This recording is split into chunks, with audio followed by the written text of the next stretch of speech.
Login accepted.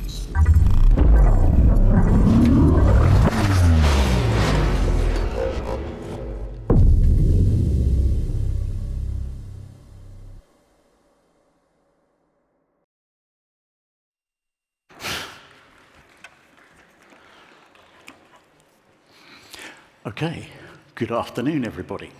I have to say it's a great pleasure to be here, talking to a real audience again. Although it was a little bit of a hassle not actually getting my slides working. That's the problem of having a new laptop. Anyway, I shall continue. We're going to talk about the idea of faster code or faster startup, specifically around how compilation works in the JVM. So are we talking about ahead-of-time compilation or just-in-time compilation?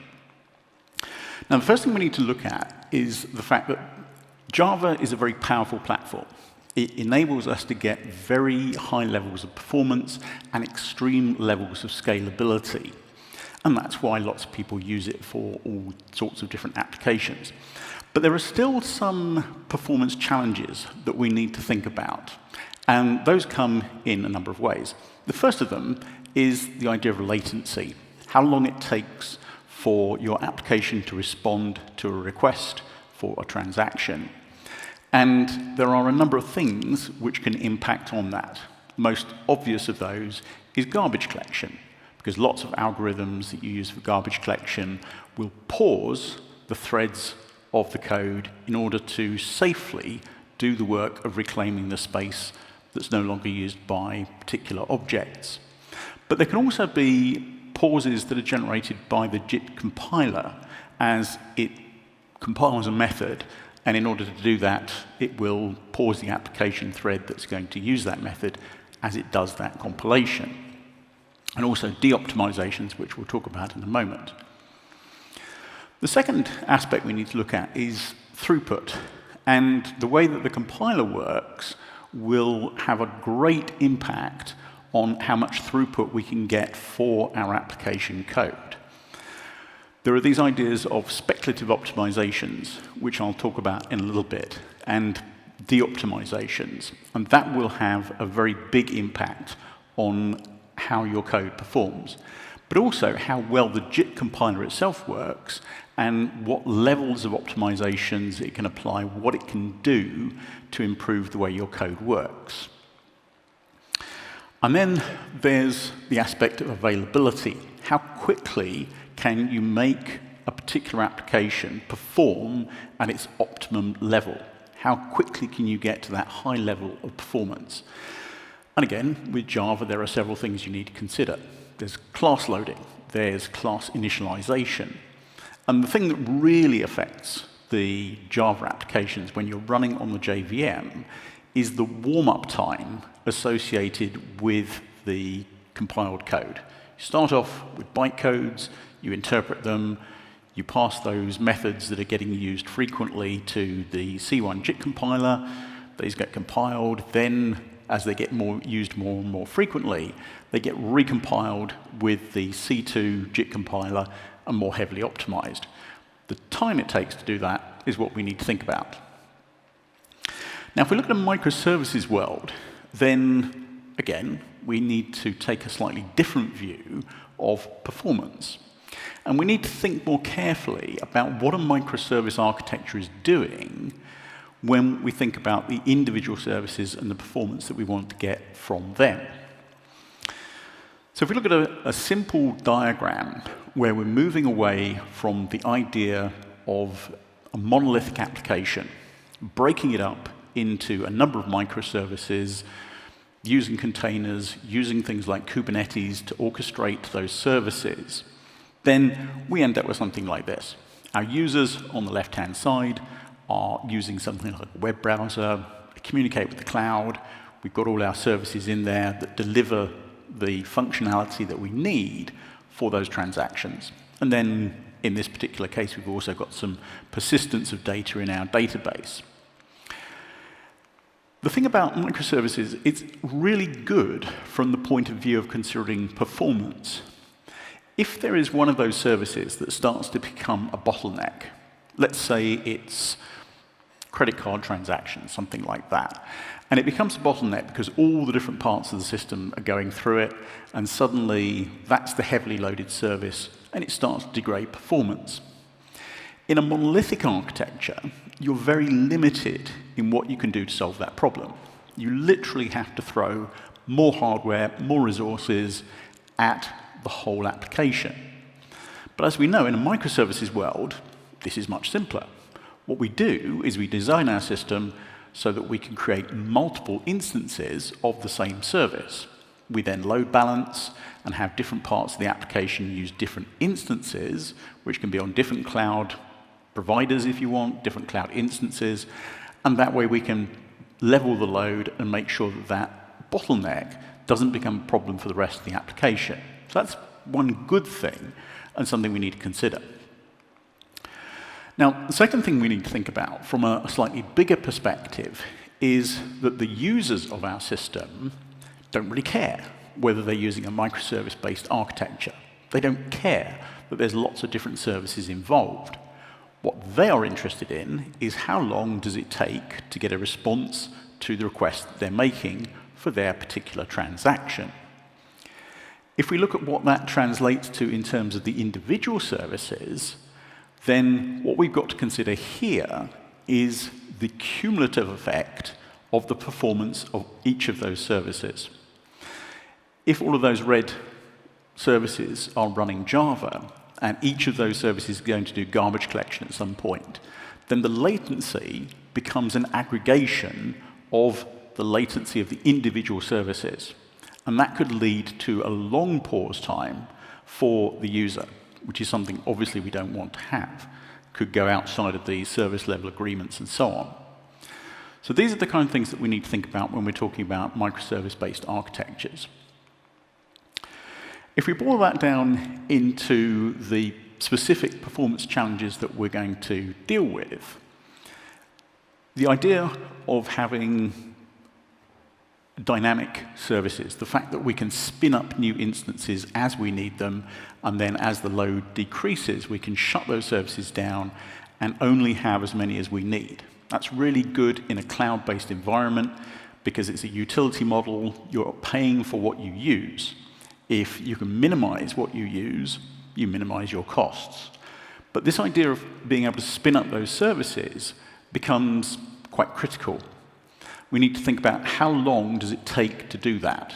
Because great, if suddenly we have an increase in load, we need new instances of services to deal with that, but how long does it take to get those services available? And that's going to depend on several things. It's going to depend on how long, potentially, it takes to provision a new cloud instance. You know, if you've already got one running, that's fine, but if you need another cloud instance itself, how long does that take? Then, especially if we're running Java or JVM-based services, how long does it take that service to reach its optimum level of performance? If you're running very slowly when it starts up, it's still not really going to be helping much in terms of addressing that increase in load. If we take that to the extreme and we look at this serverless idea of computing or the AWS Lambdas type of thing, then that's where it becomes the sort of the extreme, where you're simply starting up a service, doing something very small, and then shutting that service down. So the performance of that service needs to be there right from the very beginning. Throughput, as we talked about before, what are the transaction processing capabilities of a particular service? Because that's going to lead to determining how many of those instances of that service you're going to require. And once again, if you think about the cloud-based infrastructure, it's going to lead to a distinct impact on how many of these you need and therefore your costs. And then, again, latency will have an impact on how many instances of a particular service you require. If you're using Java and JVM-based services, with garbage collection being involved, then potentially you're going to need more instances so that you can load balance whilst a particular instance is doing garbage collection, then you can pass requests to a different instance that isn't doing so. You might even get an extreme situation where the latency of the service itself, because of what it's doing, becomes so extreme that you start getting that service picked up as failing. And so the system will then restart the service, or it will create new instances to address that. And that's really where you don't want to get to, because obviously you're starting services for no good reason. So there's lots of challenges that we need to think about in this respect. Let's talk a little bit about AOT and JIT, ahead of time and just in time. These are the two approaches that we can take in terms of how we compile the code that we have for our application into the instructions that are going to be used on whichever platform we're running that application on. Now, if we look at Java specifically, what we'll find is that you can use ahead-of-time compilers for Java. They exist. There are various versions that you can get. And the idea is take the same approach that we have for other languages like C and C++. Take your source code and you compile it directly into the native instructions that are relevant to the platform that you want to deploy on. That's good because it means that you are targeting a specific platform. But what it does mean is you lose this idea of write once, run anywhere that we've always had with Java. The fact that you don't need to recompile for different platforms, you simply take the same class files, the same jar files, and run them on whatever platform you want. So you lose that. But there are other things as well, because if you think you're compiling for a specific platform, and let's say you're going to run on Linux on an Intel 64-bit architecture. Well, that's good. That's easy. You just compile into that instruction set, and you can run on a machine that supports that. But it still limits you in terms of potentially what optimizations you can make.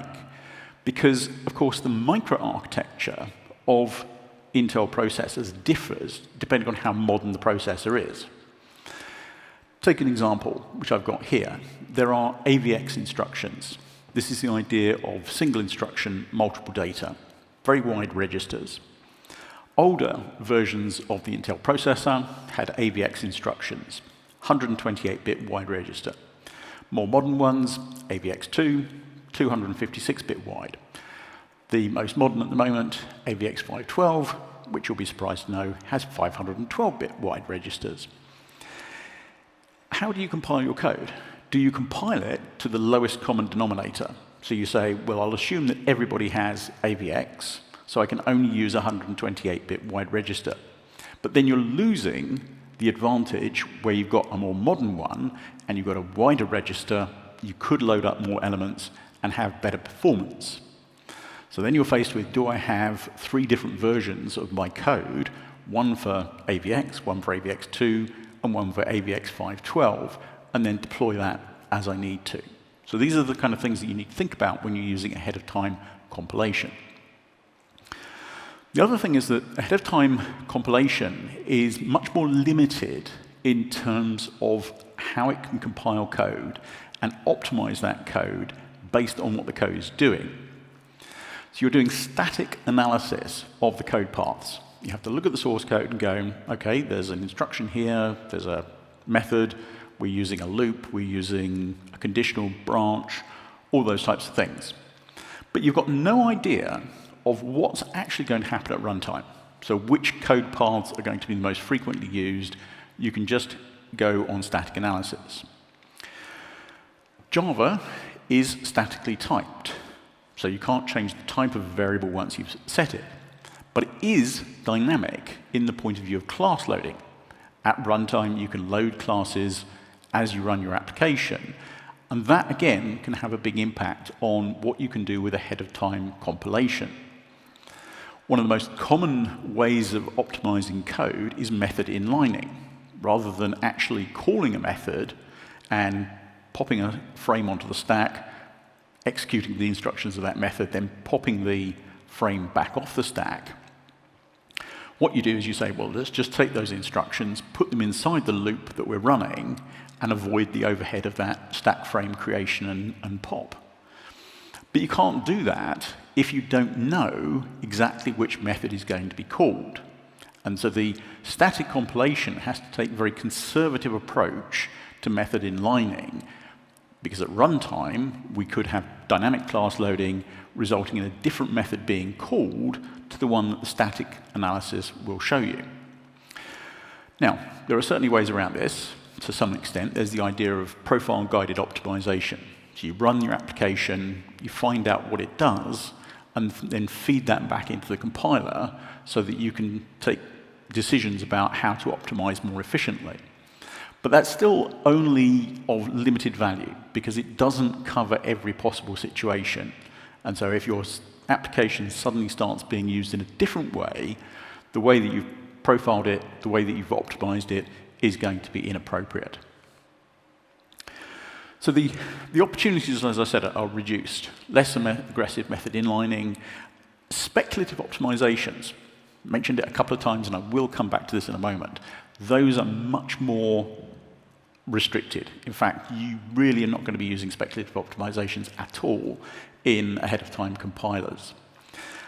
And then the last thing you need to think about is if you are going to statically compile Java code, how does some of the sort of magic in the JVM happen in that statically compiled code? Where does the garbage collector come from? Where does the memory management come from?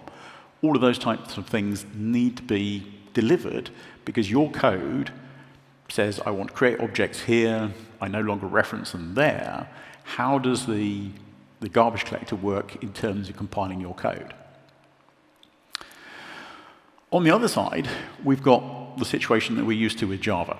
Running on top of the JVM, we use just-in-time compilation. This is very efficient because what we're doing is compiling the code as it runs. What this allows us to do is to profile the application, profile the code as it's running, and see what is actually going on. We also have a complete view of what is in the JVM. So we know exactly which classes are loaded, and therefore which methods are being used. That way, when the JIT compiler wants to compile a particular method, if it wants to use method inlining, it can, because it knows that at a given point, that method is going to be used. If some class loading happens later, we can invalidate that code and then recompile it. But we know exactly which method is going to be called, so we can inline it more aggressively.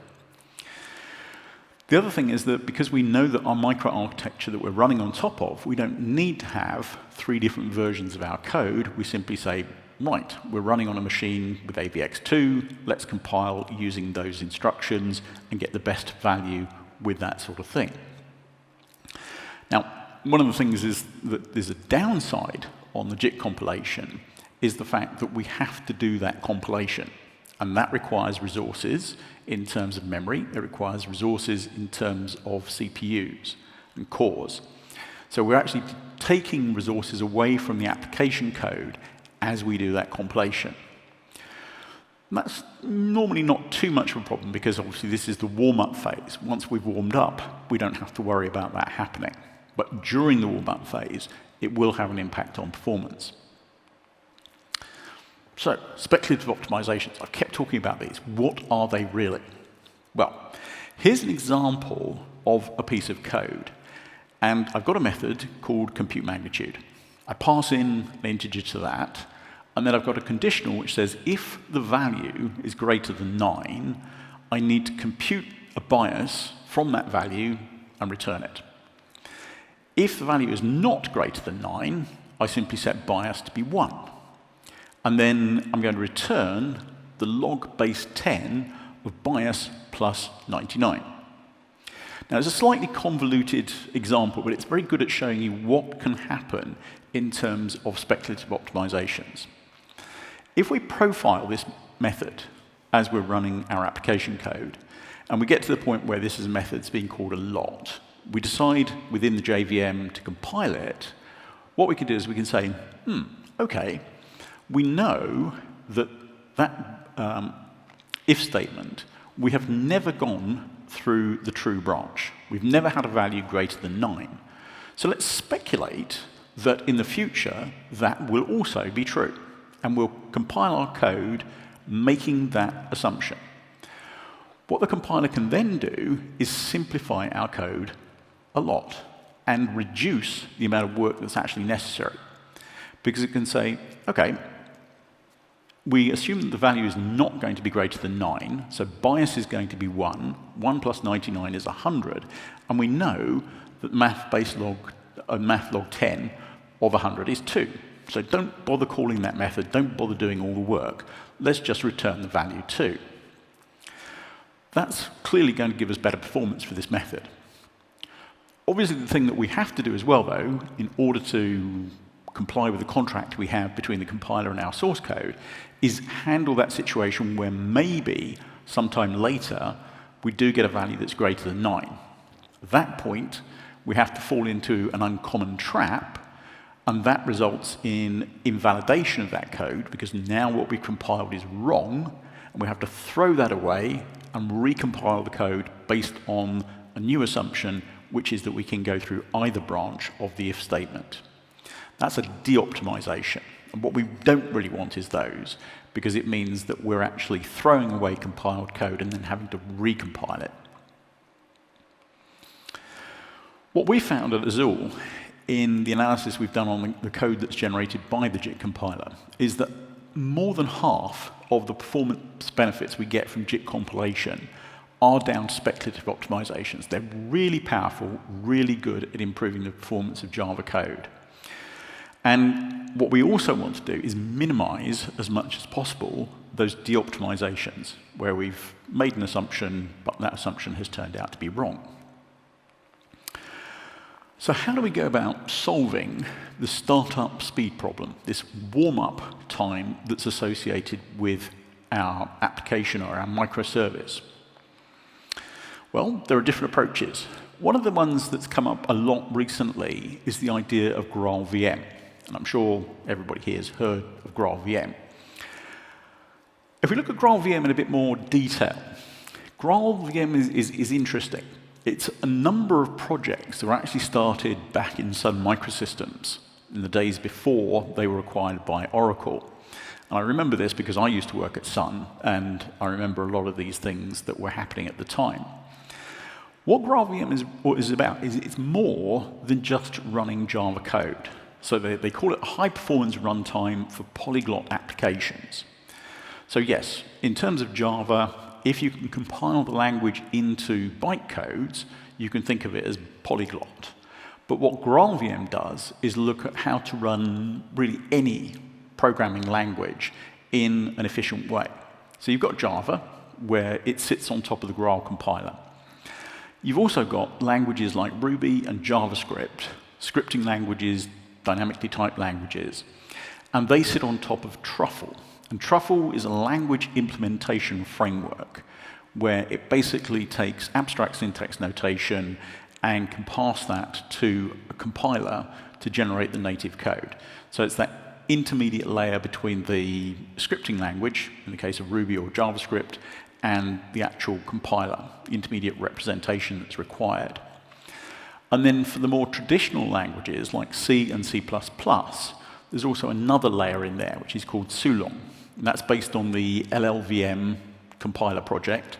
And what that will do is generate intermediate representation that can then be passed to Truffle and then executed and compiled by the Graal compiler. So Graal VM is a little bit of a, it's not really the best name for it, because Graal is really the compiler rather than the VM itself. Then how you actually run the application is one of two ways. You can either run it on top of the JVM, and you can use OpenJDK for that.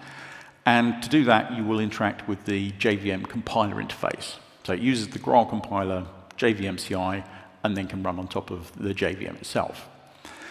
If you don't want to use the JVM, you can create a native image. And to do that certainly for Java-based applications and some other ones, then you have a thing called the substrate VM. And the substrate VM is the idea of what you can compile into an application to handle things like garbage collection and so on. If we look at Graal VM for Java applications specifically, What you can do is you can run them in exactly the same way. You could take your class files, your jar files, and then you can run them on top of the JVM. But rather than using the C2 JIT compiler, which is what's included in Hotspot, what you do is use the Graal compiler. So it's a more heavily optimized way of generating code for the specific platform that you're running on top of. In terms of microservices especially, what people like with Graal is this idea of native images. So this is using ahead-of-time compilation, generating native instructions for a specific platform. That leads to very fast startup, because you're suddenly running straight away with native instructions. Oracle claims 50 times faster than if you use normal bytecodes and class files. It also results in a substantially reduced footprint for the resources. And again, Oracle claim 5 times smaller for that. One of the things you do think about is it does use, as I said, the substrate VM to provide the services like memory management, garbage collection, and so on. And if you look at the way that it does that, it uses a hybrid approach using region-based allocation, which is very similar to the way that G1 works, and does static analysis on some of the code for that specifically. So I'm not saying that it gives you worse performance in terms of garbage collection, but it's certainly something to consider compared to the other algorithms that are available out there. Same thing with thread scheduling. The substrate VM will do that for you. There's another thing called Project Leyden. And Project Leyden was announced, or proposed, I should say, back in April 2020. And this was the Java engineering group at Oracle who put this together with the idea of addressing some of the limitations that the JVM has from a startup perspective. And that's both from a speed and resource requirement. So very much looking at doing things similar to what Graal does, but from a very Java-specific and JVM-specific approach. What they propose is the idea of static images. So it's kind of like the native images of Graal, but not the same actual approach. What they want to do is to generate a standalone program derived from your application, which will run your application and no other. It's also designed to be a closed world, so there's no class loading from outside of the image, which means you're restricted in terms of dynamic class loading, and no dynamic bytecode generation either. Interestingly, this has been around for over a year, proposed over a year ago, and nothing has happened at all. There is no project page, there is no repo, nothing. So I'm kind of confused as to why they did that. Azul have done some work in this space as well. And we have our own JVM called Prime. And one of the things that we've done with that is provide a service called ReadyNow. The Prime JVM is a slight variation in terms of implementation on what Hotspot does. So we looked at Hotspot and we said, what are the things that we can do to improve performance and give people better results for their applications? Rather than starting from scratch and doing a complete rewrite, we said, well, most of Hotspot's really good. There's just some things that we could actually improve there. What's very important about what we've generated is it is fully TCK compliant, meaning that it's a drop-in replacement for Hotspot. You don't need to change any of your code. You don't need to recompile any of your code. It will just work in exactly the same way functionally. What we've done is replace all of the garbage collectors with a thing called C4, single algorithm for that. I'm not going to spend any time talking about that today because that's more about low latency, and what I really want to talk about is the compiler side of things. Specifically in that way, in the same way that on the Graal VM you replace C2 with the Graal JIT compiler, we've replaced C2 in Prime with one that we call Falcon. It's essentially the LLVM compiler backend. So we take the intermediate representation generated from bytecodes, and then we use LLVM to generate heavily optimized code for our applications. And that works very well. So we get some very, very good results with that. And then, as I said, we've got this thing called ReadyNow and a sort of associated thing called compile stashing that allows you to reduce the warm-up time. So what does ReadyNow do? Well, rather than saying, let's take a native image and compile everything ahead of time, what we do is we say, well, let's run the application as bytecodes, take advantage of those speculative optimizations, aggressive method inlining, all the good things there. And once we're happy with the performance, let's take a profile of that application. And the profile will consist of 4 things. So it's all the classes currently loaded, all the classes currently initialized, and that could be a subset, all the profiling data that was collected during the C1 compiled code that was fed into Falcon to optimize, and most importantly, the speculative optimizations that we got wrong, because we don't want to make the same mistakes again. We can collect that data over a long period of time.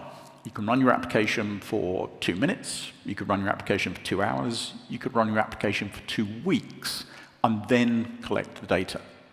And even if you wanted to, you could have different collections depending on the profile of the load that you have. So you could have a Monday morning profile, Friday afternoon profile. What this is designed to do is to lead to a significant reduction in the optimizations and better profiling.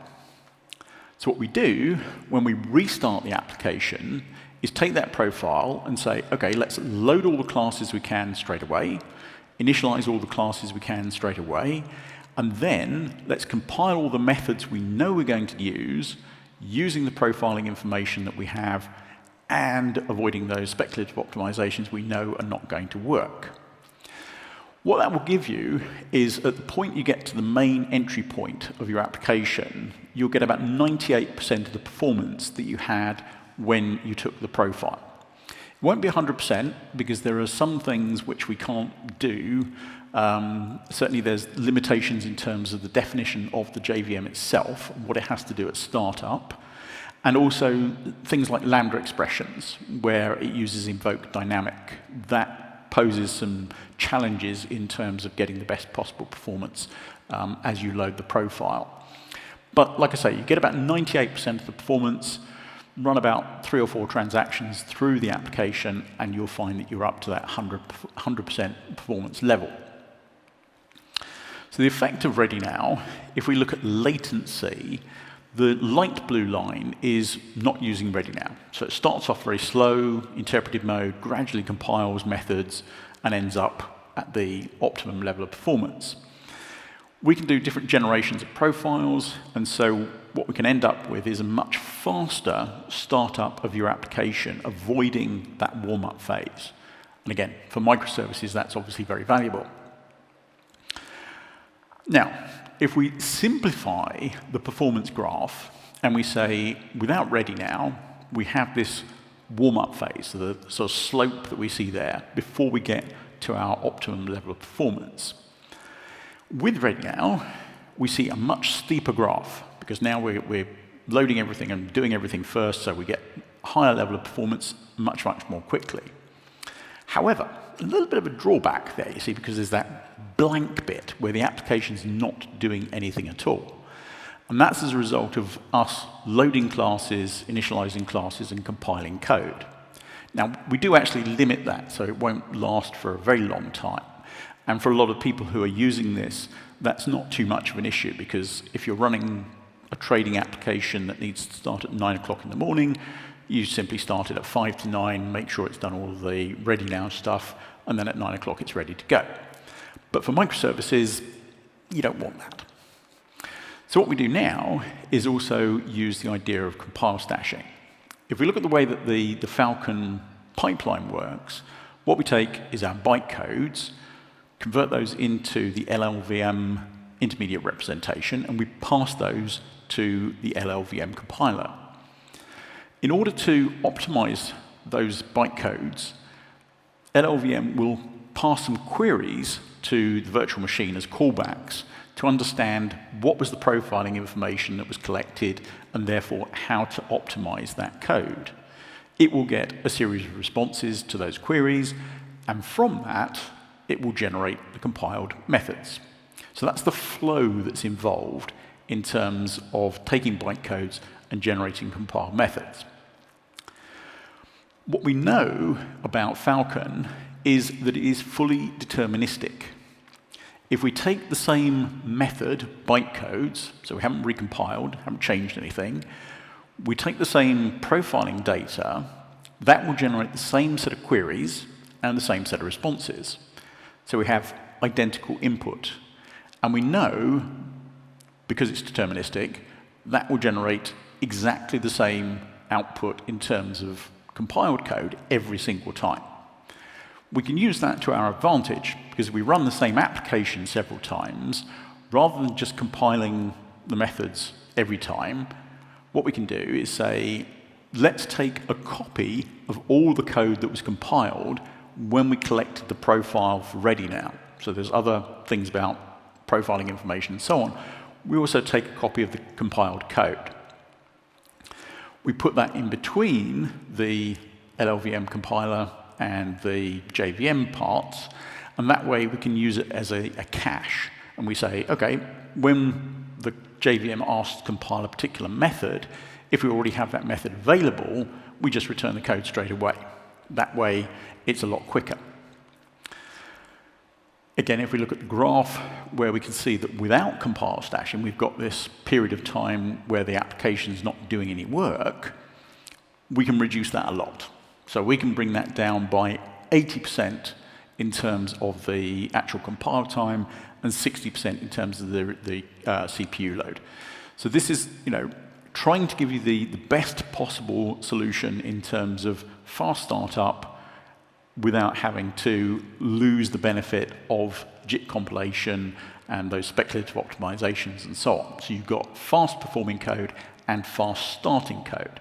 I guess the one thing that this doesn't address is the resources that are required for that. So it's not the perfect thing. It's very good for certain types of application.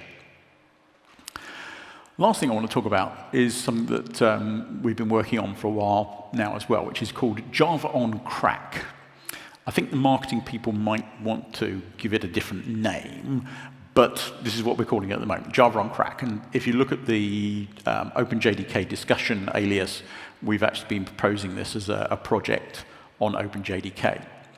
So what is Java on Crack? Well, crack, in this case, stands for Coordinated Restore at Checkpoint. And if you know about Linux and you know some of the low-level stuff there's a thing called CRU. And what that does is checkpoint restore in user space. It's the idea that you can essentially take a snapshot of running application and then restart it later on at exactly the same point. So you're basically copying all the registers, taking a copy of the stack, frames, everything else, and then being able to restart it from exactly the same point where you took that. So what we're trying to do is to kind of extend that up to the next level, because you can do it with a JVM, because JVM is just a process. So you can take a JVM, use CRU on that, and it will actually work to some extent. So the idea of Crack is to have coordinated applications with a checkpoint. Coordination is important because there's lots of things you need to consider that could cause problems. If you've got file descriptors that are open when you take a running application snapshot, what happens when you restart it a day later? Are those file descriptors still there? Does it cause problems in that respect? If you've got a network connection to a web browser, what happens with that? There's various things you need to think about. So coordination means that the system could actually refuse to checkpoint your application because it says, no, you've got open files, you need to tidy those up before you actually do the checkpoint, and then once you've done that, you can then make a checkpoint. The idea is to provide an API that allows your application to understand about taking a checkpoint, and then when it starts up again from that checkpoint, that it has started from a checkpoint. And so it needs to do certain things like open files and make connections. Now, the idea behind this is not going to be tied to a specific implementation underneath, but is generic, so it would work with things like Graal, it would work with, there's things like containers and stuff like that it could work with.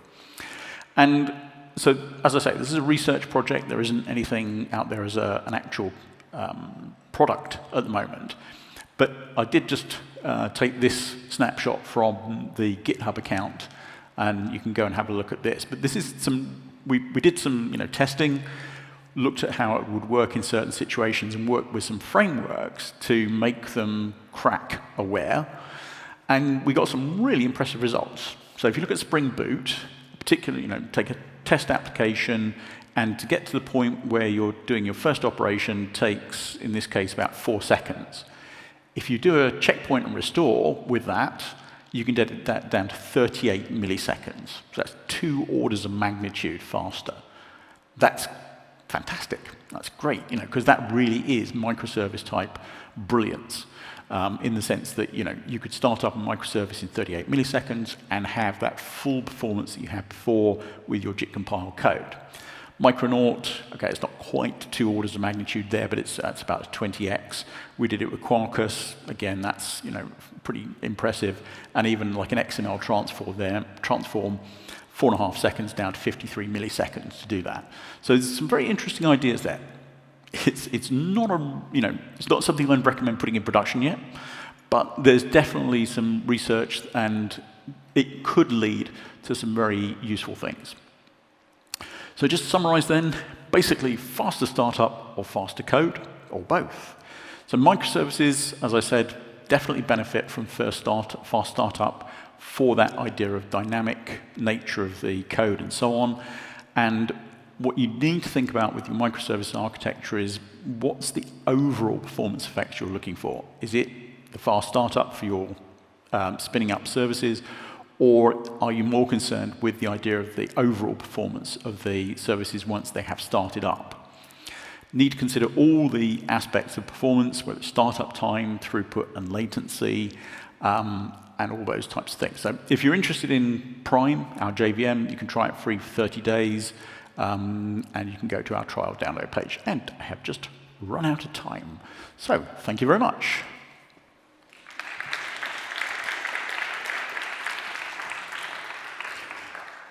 I don't know if anybody has any questions. Stunned silence. OK, well, I'll be around if anybody has any questions, so just feel free to stop me and we can have a chat. Thank you.